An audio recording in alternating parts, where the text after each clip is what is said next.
Oggi prepariamo insieme una torta specialissima, la torta meringata wafer e cioccolato.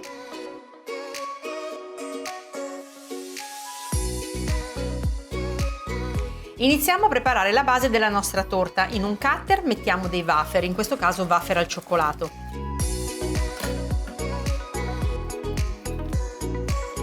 E azioniamo il cutter per qualche secondo.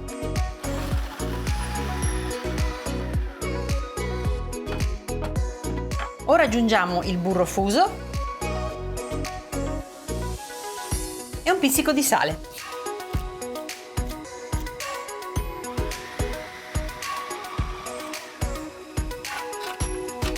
Amalgamiamo tutto per bene e poi versiamo le nostre briciole, il nostro composto all'interno di una tortiera quadrata di 20 cm di lato. La mia ha il fondo rimovibile, come vedete l'ho imburrata.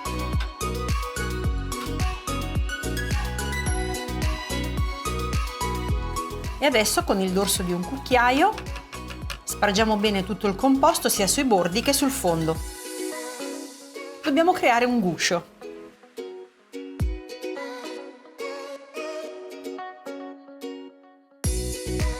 Perfetto, il guscio è pronto, quindi adesso posso portarlo in frigorifero a rassodare per almeno un'ora. È il momento di preparare la crema al cioccolato. Quindi in una ciotola mettiamo i tuorli, l'amido,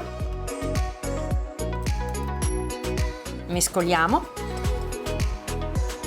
aggiungiamo anche il latte condensato, dobbiamo ottenere una crema bella liscia e uniamo anche il cacao amaro in polvere, inglobiamo anch'esso. Perfetto, ora in questo pentolino mettiamo la panna e il latte e portiamo a sfiorare il bollore. Il latte sta bollendo, lo verso sul composto di cioccolato. Mescoliamo bene. Perfetto, adesso rimettiamo tutto sul fuoco e portiamo ad addensare. Ecco che la crema sta cominciando ad addensarsi, comincia a fare dei grumetti, noi dobbiamo girare molto velocemente per scioglierli. Se malauguratamente dovessero restare dei grumetti, potete tranquillamente passare la crema col frullatore ad immersione e renderla liscissima.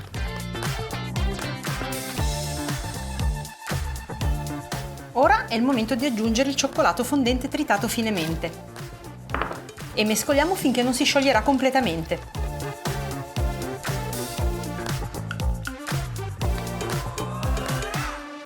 Perfetto, la crema è pronta. Prendiamo una pirofila e ce la versiamo dentro per farla raffreddare.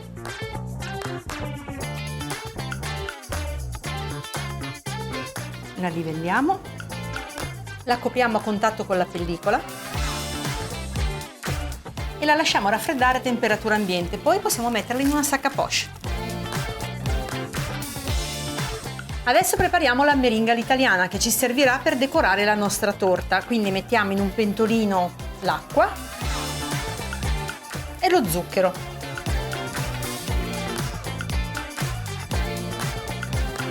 Mescoliamo per scioglierlo, dopodiché non toccheremo più lo sciroppo e lo porteremo a 118 gradi, ma a 114 metteremo gli albumi dentro la planetaria e cominceremo a farli girare, in modo che quando lo sciroppo sarà arrivato a 118 gradi gli albumi saranno già montati e quindi potremo versarlo a filo dentro la planetaria.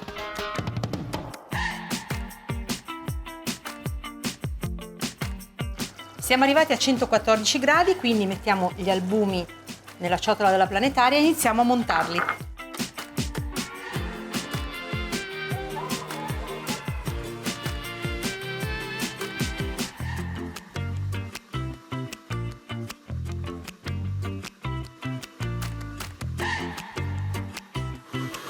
Lasciamo sbattere tutto finché la meringa non diventerà fredda.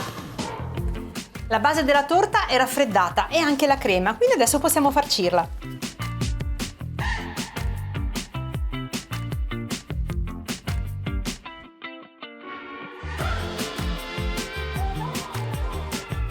adesso con il dorso di un cucchiaio la livelliamo. Possiamo portare la torta in frigorifero a rassodare per almeno un'ora.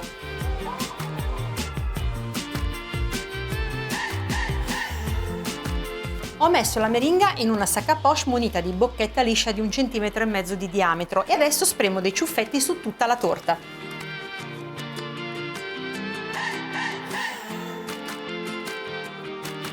Io ho utilizzato una bocchetta liscia, ma se volete potete anche utilizzarne una stellata. Ovviamente darà un disegno diverso. E adesso la fase finale, flambiamo tutto con un cannello.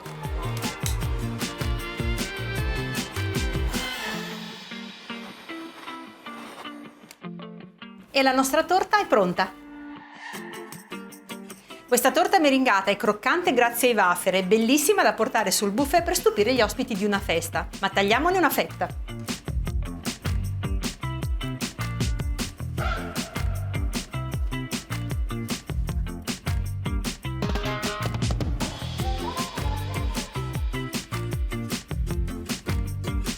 Se la mia torta meringata a wafer e cioccolato vi è piaciuta, rifatela a casa e fatemi sapere nei commenti.